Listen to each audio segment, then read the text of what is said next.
All right, guys, Automatic Garage back today.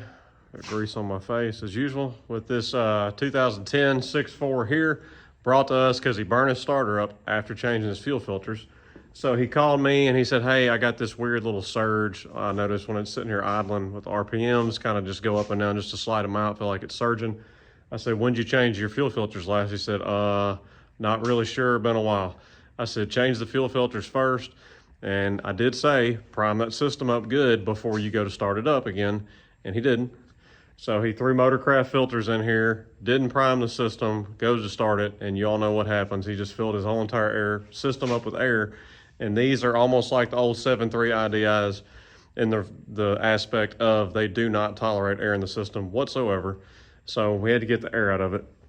We replaced the starter first, put a new starter on so that we crank up because that starter was done. Should have videoed that. It was very sad sounding from cranking on it so much. And then we went to get the air out of the system, and I'm gonna show you the first step you can try, which probably ain't gonna work if you've gone and put this much air in the system, but you can try it first. So most people will look and say, oh, there's a Schrader valve right there. I'll just get the air out of the system with that, which is why I have this little funnel here with the hose going down. So you can just stick your little small flat blade screwdriver or Phillips, whatever in there, and turn the key on and bleed the air out, which I was getting almost nothing but totally air out of that. And I said, the first try, I was like, all right, this ain't gonna work because you'll be here a week and a day trying to get the air out of the system with that.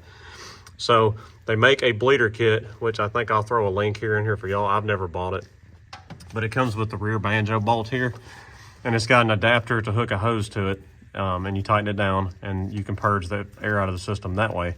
I've never bought it. So what I do is I take this banjo bolt, take my 17 millimeter, and I back it out probably about halfway. I take a brand new, really big rag, and I just wrap it around this whole thing. And then I have somebody else go turn the key on, and I sit here and hold it, and it's gonna be a lot of diesel fuel. So the idea is to try to make not a bigger mess than you have to. Catch the diesel fuel, and as soon as you hear that pump turn off, tighten your banjo bolt back down and give it a try. If that doesn't work, repeat the process 2 or 3 times, but you're gonna wanna put a new rag every single time because you're gonna have a whole lot of diesel come out here. So that's when the kit is good for that. I honestly don't work on that many 6.4s, so I've never bought it. But did that, and it fired right up, ran fine. But these do not tolerate air in the system.